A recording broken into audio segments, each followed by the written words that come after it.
CAA, triple तलाक, NRC, population register, ये agendas आपकी प्राथमिकता रहे, स्वास्थ्य आपकी प्राथमिकता नहीं थी। देश के साथ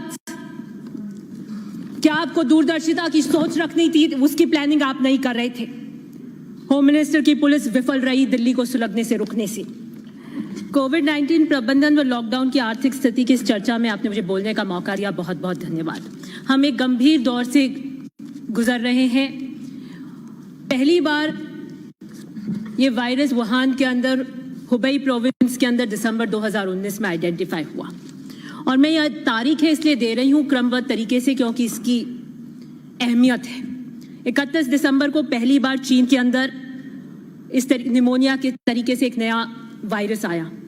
1 जनवरी को वहां पे सी फूड मार्केट बंद किया गया।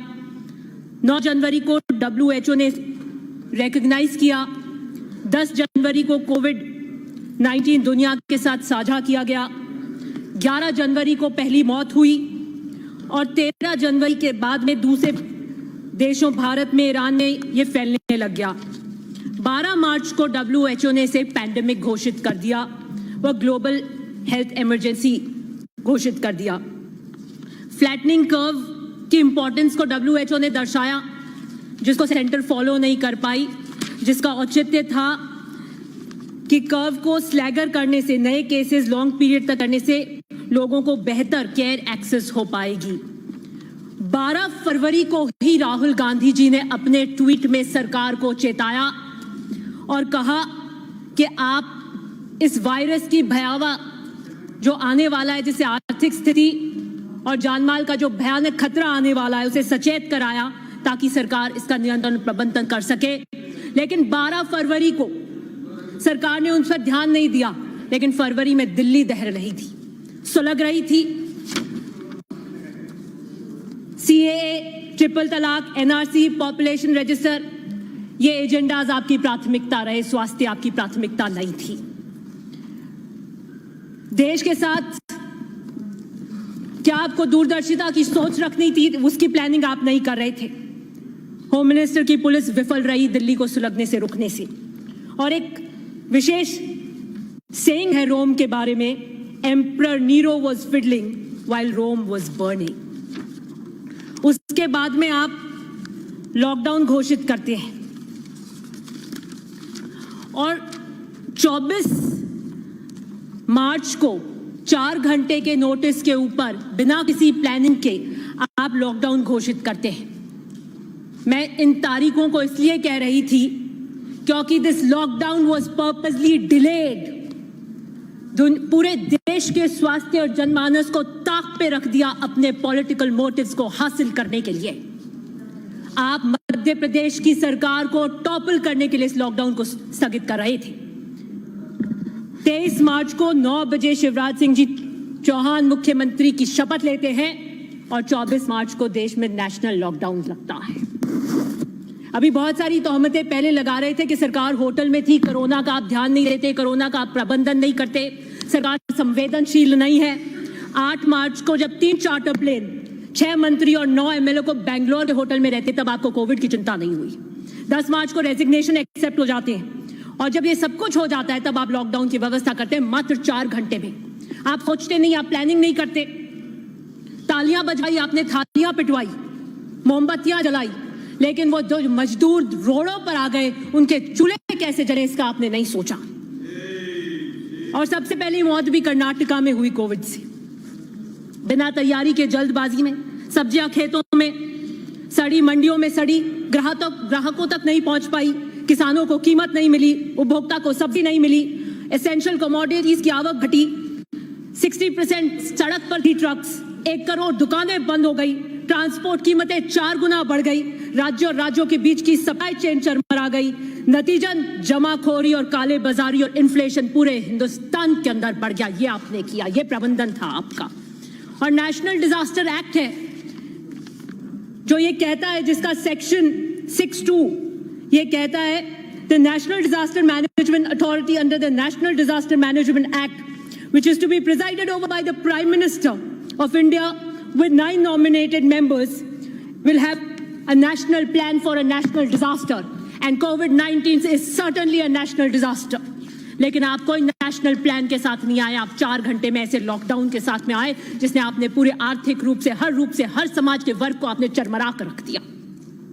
ये अचानक लॉकडाउन कर दिया जिससे लाखों लोग सड़क पर चले आए, कोई सुविधाएं नहीं दी। अगर आप नेशनल प्लान के साथ में आते जो कि सेक्शन 2D के अंदर कहता है that approved by the national authority, तो आप रिलीफ कैंप्स देते, shelter, food, drinking water, medical, ये सबको आप सुनिश्चित करते, जो आपने नहीं किया।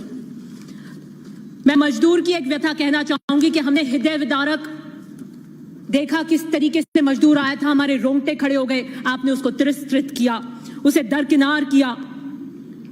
कंस्ट्रक्शन लेबर चाहे हर जितना भी 39 से 45 करोड़ आबादी हमारी मजदूर की है, आपने इनके रिहैबिलिटेशन के लिए, इनके एम्प्लॉयमेंट के लिए कोई पॉलिसी आप लेकर नहीं आए।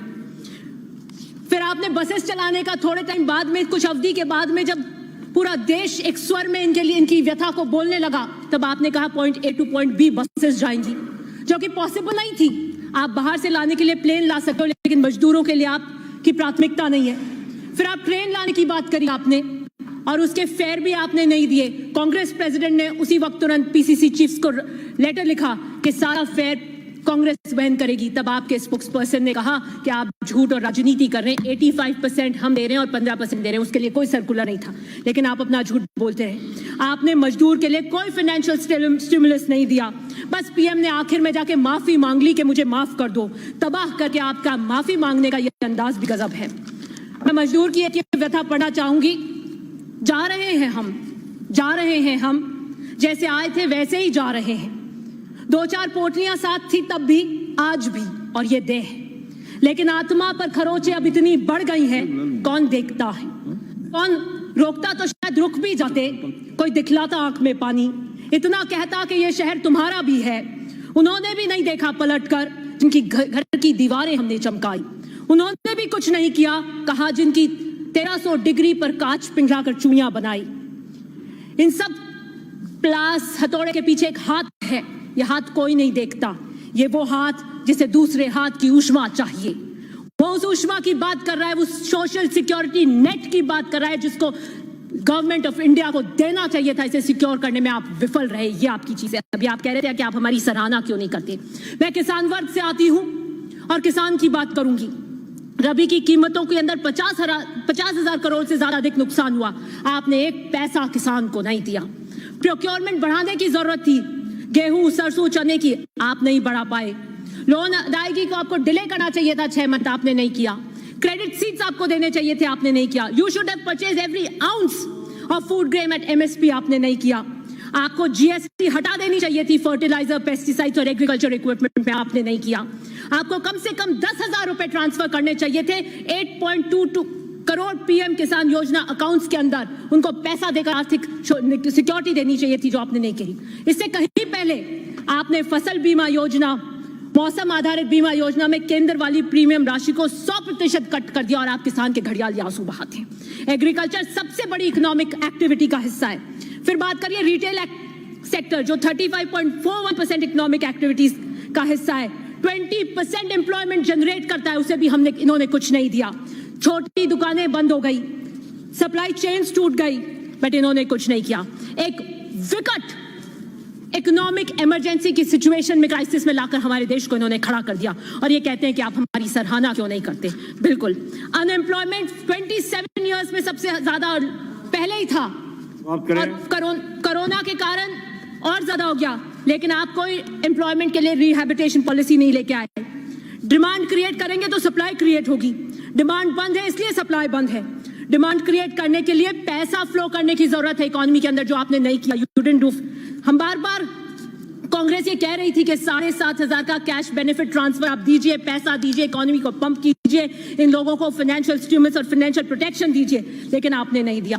11 करोड़ लोग आउट ऑफ PDS थे। अभी एक सुरक्षा की बात कर रहे थे, खाद्य सुरक्षा की बात कर रहे थे और हमें कह रहे थे, लेकिन 11 करोड़ लोग PDS से बाहर थे, उसके लिए आपने कुछ नहीं किया। नरेगा की बात करते हैं, आपको शायद अपना वक्त नरेगा के लिए याद आ रहा होगा, जब आपने कहा था कि ये कांग्रेस की विफलताओं का मकबरा है। आज आज एम्प्लॉयमेंट देने के लिए रूरल की 2 मिनट्स नहीं, 1 मिनट समाप्त करें अपनी बात। 2 मिनट्स एम्प्लॉयमेंट देने की वो बनी, आपने उसको 200 डेज कर देना चाहिए था, आपको 300 रुपए कर देना चाहिए था, आपको जॉब कार्ड धारकों को एडवांस पेमेंट कर देना चाहिए था, लेकिन आपने नहीं किया।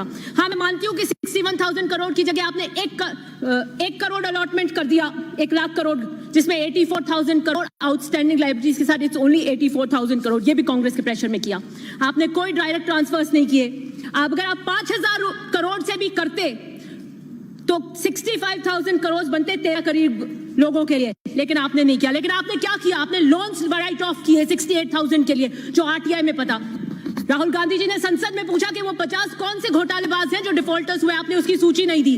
लेकिन 24 अप्रैल को आरटीआई में पता लगा मेहुल चोकसी, नीरव मोदी और विजय माल्या जो विलफुल डिफॉल्टर्स थे, उनके 65,000 के करीब आपने 50 विलफुल डिफॉल्टर्स के राइट ऑफ कर दिए। 65,000 आप यहां दे देते।